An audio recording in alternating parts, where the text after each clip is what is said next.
هر کسی درد و رنج را تجربه می کند. به وضوح مرگ و درد جسمانی شکل‌هایی از رنج هستند. اما ما از انواع متنوع دردهای روحی، ذهنی و عاطفی نیز رنج میبریم. ما وقتی چیزی را میخواهیم و آن را نداریم رنج میبریم. ما وقتی چیزی را داریم رنج میبریم چون میترسیم آن را از دست بدهیم. ما از تغییر رنج میبریم و نیز از تغییراتی که نمیخواهیم اتفاق بیفتد ولی به هر حال اتفاق میافتد و نیز تغییراتی که میخواهیم ولی اتفاق نمیافتند. برای ما زندگی یک نوسان دائم عدم قطعیت است و درد و رنج همراه همیشگی آن. آنچه ما انسان‌ها در زندگی به دنبال آن هستیم، تلاش برای دفع یا کاهش رنج است.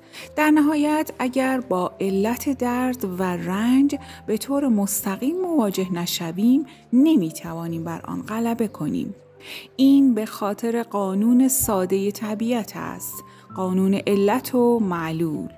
رنج به خاطر علتها اتفاق می افتد، یعنی اعمال مشخصی که نتایج خاصی به دنبال دارند. حقیقت این است که می توان بر رنج غلبه کرد، اما نه به وسیله مادیات.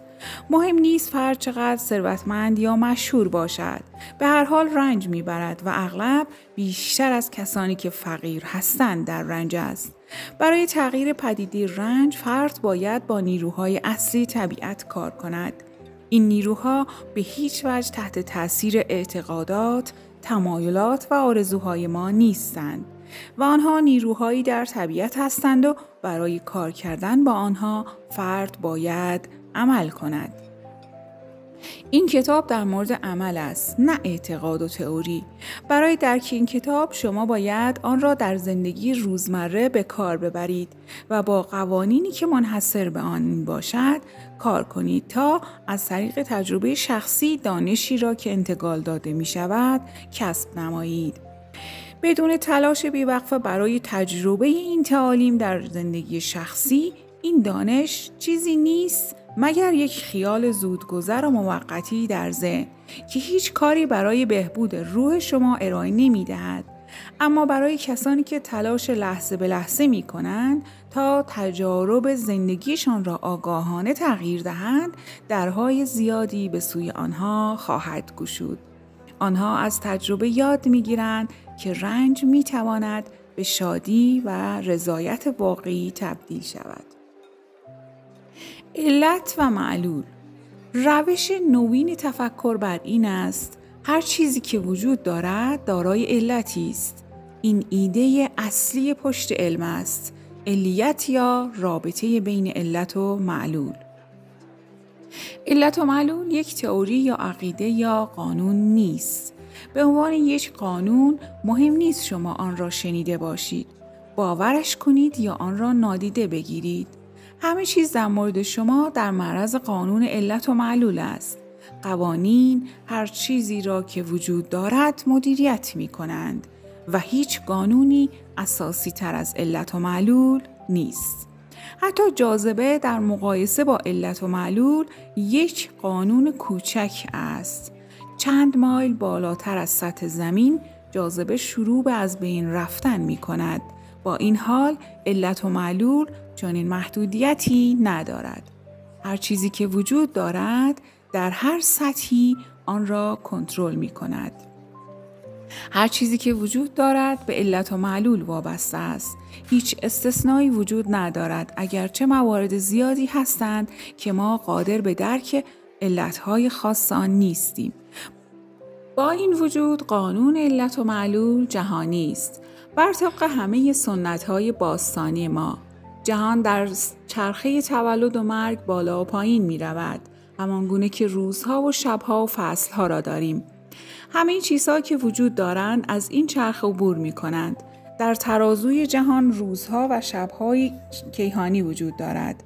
دوره‌های طولانی تولد، هستی و مرگ و استراحت. در تمام مدت تولد و مرگ دنیاها، خورشیدها، سیستم‌های کیهانی، علت و معلول قانونی است که همه چیز را متعادل می‌کند. به عبارت دیگر، وجود یا هستی به خاطر علت و معلول اتفاق می‌افتد. بدون این قانون، هستی امکان پذیر نخواهد بود. با این حال قانون علت و معلول یک قانون سفت و سخت همانند داستان از قبل تعیین شده سرنوشت و تقدیر نیست، چون چنین قانونی فقط زمانی که شرایط اجازه دهند وارد جریان می شود. یک مثال ساده، جرقه یک چوب کبریت برای ایجاد شعله است. بدون شرایط مساعد کبریت روشن نخواهد شد، مثلا در زیر آب یا وقتی اکسیژنی وجود ندارد. کارما از ریشه کارمن به معنی عمل برگرفته شده است. هر عملی علتی برای نتایج خاصی است. بنابراین کارما فقط این است: عمل و عواقب آن.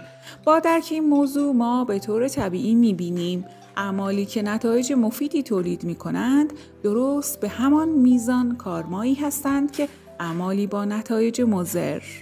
امروزه بیشتر مردم به این موضوع با نتیجه گیری معنای آن برای خلقت عالم و یا چگونگی کاربرد آن در مورد بلایای طبیعی و سایر موقعیت‌های جالب و منحصر به فرد پاسخ می‌دهند. چون این موضوعاتی ممکن است برای این بحث بسیار مجاب کننده باشد، چون آنها معمولاً ماورای توانایی ما برای تایید یا رد کردن درست آن میباشند. آنها کاملاً فرضی هستند و یک نقطه نظر پژوهشگرانه یا تئوریوار در زندگی روزمره زیاد مفید نیست. داشتن یک عقیده یا نظریه درباره ریشه انسان یا شروع هستی کمک زیادی به ما برای مواجه شدن با مشکلاتی که حالا با آن روبرو هستیم نمی کند. بنابراین اجازه دهید ابتدا به طور شخصی معنای کارما را در زندگی خودمان درک کنیم، چون این دانش می تواند تغییرات بزرگی ایجاد کند که خودمان می توانیم آن را تجربه کنیم. از طریق عمل ما نتایجی را ایجاد می کنیم. هر چیزی که ما حالا هستیم نتیجه اعمالی است که قبلا انجام داده ایم. برای آنچه که می خواهیم باشیم باید بدانیم چه اعمالی لازم است تا نتایج دلخواه ما را تولید کند. به علاوه ما نیاز داریم شرایطی را ایجاد کنیم که در آن اعمال به نتیجه برسند. انسان توانایی نامحدودی دارد. با این حال برای توسعه آن فرد باید از چگونگی آن آگاه باشد. هیچ چیز در عالم حاصل شانس یا تقدیر از پیش تعیین شده نیست. هر چیز به خاطر علتها و شرایطی به وجود می آید. برای اینکه یک انسان کاملا رشد یافته باشیم باید اعمالی انجام دهیم که چنین نتایجی به بار بیاورد. برای این کار ما باید بفهمیم کارما دقیقاً چگونه کار می کند و چگونه می توان بر آن تسلط یافت. پس اولین قدم فکر کردن روی تجاربمان با 4 اصل علت و معلول است. اصل اول، قطعیت علت و معلول. بیشتر رنج‌ها به خاطر ناآگاهی ما از علت و معلول اتفاق می افتد. ما منظورمان از ناآگاهی نخواندن کتاب یا درک هوشمندانه نیست، بلکه فقدان دانش واقعی است. دانش واقعی یک دانش آگاهانه است. فرد باید یک بار بسوزد تا دانش واقعی از قدرت آتش و گرما را کسب کند. از آن به بعد آن دانش قابل چشم‌پوشی نیست. حتی اگر فرد میل شدیدی داشته باشد که رسیدن به آن نیازمند سوختن باشد، غیر ممکن است که فرد خودش بخواهد که بسوزد. متاسفانه ما این نوع دانش را در زندگی تقریباً در مورد همه چیز کم داریم. ممکن است باور کنیم دروغ گفتن کار بدی است و حتی با اینکه دروغ شنیدن را تجربه کرده ایم، به دروغ گفتن به خودمان و دیگران ادامه می دهیم به خاطر ناآگاهی، فقدان دانش واقعی از عواقب دروغ گفتن. یک فرد الکلی می داند که الکل برایش مضر است، اما به مصرف الکل ادامه می دهد به خاطر فقدان دانش واقعی از عواقب مصرف الکل. برای هر عملی نتیجه این وجود دارد. مهم نیست این عمل چقدر کوچک و بی اهمیت باشد، عواقبی خواهد داشت، حتی اگر ما از آن آگاه نباشیم. منظور ما از اعمال نه تنها چیزهایی است که با بدنمان انجام می‌دهیم و می‌گوییم، بلکه چیزهایی است که فکر کرده و احساس می‌کنیم. اعمال درونی ما می‌تواند بر جهان بیرونیمان تأثیر بگذارد. نحوه فکر کردن و احساس ما می‌تواند توسط دیگران حس گردد و می‌تواند نگرش آنها را نسبت به ما تغییر دهد. چه بسیار انسان‌هایی که برای کار انتخاب نشده اند، چون کارفرما توانسته بود افکار و احساسات منفی متقاضی را احساس کند. یک کارمند زیرک می‌تواند یک دزد، یک دروغگو یا یک شخص غیرقابل اعتماد را حس کند. هیچ شواهد فیزیکی برای این احساسات وجود ندارد، اما آنها قابل درک هستند به خاطر شرایط روانی ما. حالت روانی ما توسط دیگران قابل حس است، بنابراین آنچه می اندیشیم و حس می کنیم عواقبی دارد. چه بسیار زنان خوبی که شهوت مخفی و وحشتناک یک مرد خوب را حس کردند و اینگونه او تنها مانده است. آنچه می اندیشیم و حس می کنیم اگرچه در درون ماست، یک تأثیر بیرونی دارد که عموماً از آن بیخبریم. بنابراین اعمال ما چه درونی و چه بیرونی تأثیراتی دارند. روی اعمال خود هر روز فکر کنید. روی عملی که می خواهید انجام دهید بیاندیشید. مطمئن شوید که تأثیر هر عملتان را به خوبی سبک و سنگین کرده اید، چون وقتی انجام شود دیگر نمیتوان آن را پاک کرد. در هر دوره از زندگی لازم است که قطعیت علت و معلول را تشخیص دهیم، حتی اگر فوراً نتیجه آن عمل را نبینیم. مطمئناً همین که شرایط مساعد باشد خود را نشان خواهند داد، مگر اینکه یک عمل بسیار قدرتمند مانع بروز آنها شود. بعداً در مورد این موضوع زیاد صحبت خواهیم کرد. اصل دوم، معلول‌ها بزرگتر از علت‌ها هستند. اگرچه بیشتر مردم فکر می‌کنند یک عمل به یک میزان نتیجه تولید می‌کند، اما این درست نیست. یک بذر کوچک به گیاهی بسیار بزرگتر تبدیل می‌شود که بذرها و گیاهان بیشتری تولید می‌کند. بنابراین عمل اصلی در واقع بزرگترین نتایج را تولید می‌کند. همینطور اعمال ما نتایجی تولید می‌کنند که بسیار بزرگتر از عمل است.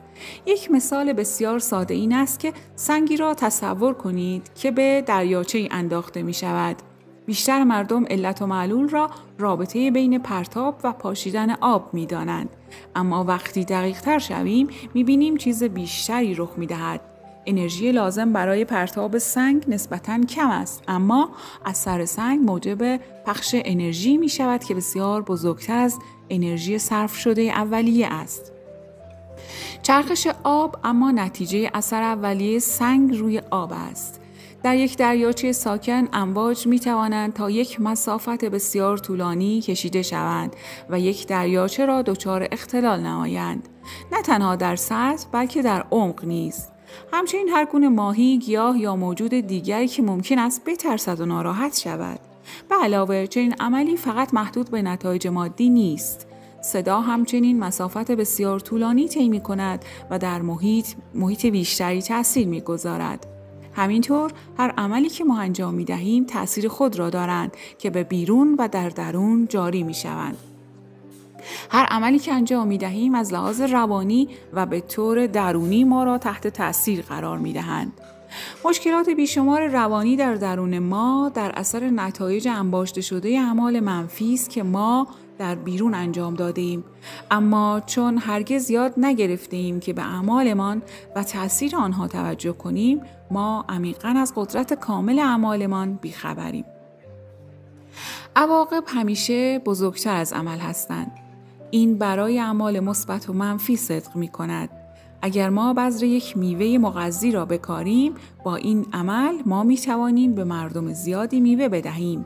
اما اگر بذر خودخواهی، خشم یا شهوت را بکاریم، ما آسیبی تولید می‌کنیم در مقیاسی که تصورش بسیار سخت است.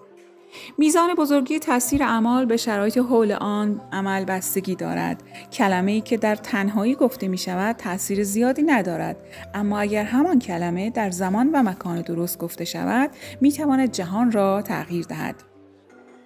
در همه موارد قدرت یک عمل با شرایط اطراف آن تعیین می شود. بنابراین ضروری است که نه تنها در مورد نوع عملی که می خواهیم انجام دهیم بیاندیشیم، بلکه شرایط دقیقی که برای تحصیل آن لازم است نیز باید در نظر گرفته شود. برای مثال بسیاری از مردم تلاش می کنند کودکشان را با گفتن تعالیم یکسان بارها و بارها آموزش دهند، اما کودک از آن توصیه سرباز می‌زند. برای اینکه تأثیر درستی داشته باشد و کودک به طور صحیح تحت تأثیر قرار بگیرد، آن کلمات باید یک بار گفته شود، اگر فرد لحظه دقیق انجام چنین کاری را بداند. اصل سوم، شما نمی‌توانید عواقب را دریافت کنید بی آنکه عمل مربوط به آن را انجام داده باشید. اعمال عواقب مرتبط با خود را دارند.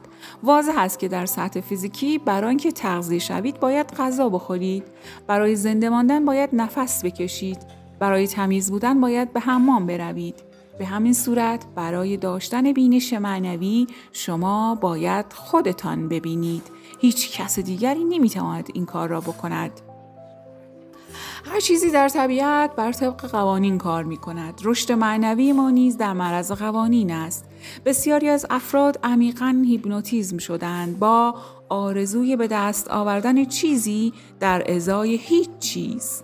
همه می‌خواهند در شرط بندی برنده شوند یا ثروتمند شوند، بی آنکه برای ثروت کاری بکنند. این یک خیال احمقانه است که رنج زیادی تولید می‌کند. حقیقت این است که هیچ چیزی رایگان نیست و هر کس چیزی را دریافت می کند که لایقش است، به خاطر علتهایی که در گذشته ایجاد کرده است. اگر ما خوشحالی می خواهیم باید علتهای خوشبختی را تولید کنیم. اگر آزادی می خواهیم باید علتهای آزادی را تولید کنیم. یعنی ما آینده من را از طریق اعمال کنونی من رقم می زنیم. بنابراین عاقلانه است عواقب عملی را که انجام می دهیم در نظر بگیریم. چه چیزی توسط خشم ما تولید می شود؟ یقیناً خشم نمی تواند آرامش تولید کند، درک یا خوشحالی تولید کند. خشم می تواند فقط عصبانیت، درد و خشم تولید کند. افراد عصبانی خشمشان را به هر کس دیگری در محیط پخش می کنند و در عوض خشم دریافت می کنند. کسی که چنین زندگی می کند یک زندگی پر از تلخی و شکایت دارد. همیشه به سمت دیگران نشانه می رود. سیستم یا مدیریت را سرزنش می کند. اما همه اینها از خودش نشأت می گیرند.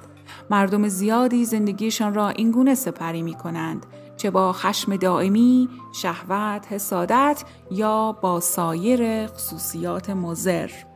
بنابراین چنین شخصی هرگز نمیتواند آنچه را که میخواهد داشته باشد، احترام، آرامش، رضایت، چون آنها هرگز به گونه‌ای عمل نکردند که منجر به چنین پیامدهایی باشند.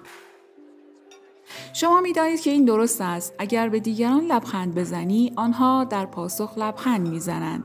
این کارمایی در حرکت است. با این حال فقط دانستن این که درست است به اندازه زندگی کردن آن نیست. ما حقایق بسیاری را می‌دانیم اما آنها را نمی‌شناسیم.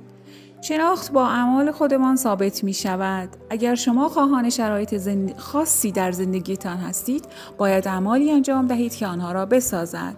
بر رنج نمی‌توان غلبه کرد از طریق ایجاد رنج بیشتر. با این حال این چیزی است که انجام می‌دهیم. رنج فقط به وسیله متوقف کردن اعمالی قابل غلبه است که آن را ایجاد می‌کند. اصل 4. وقتی عملی انجام شد، عواقبش را نمی‌توان ترک کرد. بسیاری از افراد دوست دارند باور کنند که می توانند اعمال اشتباهشان را بازگردانند و بخشیده شوند. اما این یک قانون انکارناپذیر است که هر آنچه انجام شد قابل پاک کردن نیست. یک کلمه آزاردهنده یک رابطه را برای همیشه تغییر خواهد داد. همینطور یک لحظه از بخشندگی صادقانه میتواند یک زندگی را برای همیشه تغییر دهد. کودکی که خشونت را تجربه می کند هرگز همان کودک اول نخواهد بود. هر قدر هم که بقیه زندگیش پر از آرامش و آسایش باشد. تجربه خشونت هرگز از روان او پاک نمی شود. پس هر چیزی که ما انجام می دهیم دائمی است. عمق و تأثیر هر عمل به عوامل زیادی بستگی دارد، اما هیچ عملی قابل پاک شدن نیست. طبیعت حافظه‌ای دارد که ابدی است، ما نیز همینطور، اما از آن بیخبریم. خوشبختانه هر عمل مضر و نتایج آن قابل غلبه و استیلاست. رنج و مسائل ما هر قدر هم که بزرگ باشند، کارما نیرویی است که میتواند آنها را به خوشبختی تبدیل کند. یک قانون برتر همیشه بر قانون پایینتر غلبه می کند. یک عمل قویتر بر یک عمل ضعیفتر غلبه می کند. این کلید خوشبختی واقعی است. از طریق درک چگونگی استفاده از کارما بر همه رنج‌ها می توان غلبه کرد. بله، همه رنج‌ها. هر موجود روشنگری باید با این حقیقت روبرو شود که هر شرایطی میتواند به وسیله اعمال برتر تغییر یابد. این قدرت غلبه بر بدبختی و رنج ریشه در درک عمیق علت و معلول دارد. دانستن اینکه چگونه عمل درست را در زمان درست و در شرایط درست انجام داد. این نوع دانش دقیق و نتایج آن برای یک فرد هوشیار قابل دسترسی است. با یاد گرفتن چگونگی استفاده از هوشیاریمان ما یاد می‌گیریم چگونه انرژی را به سمت شرایطی که لازم داریم هدایت کنیم. با حذف اعمال مضر و جایگزین کردن اعمال مفید ما می‌توانیم زندگیمان را تغییر دهیم.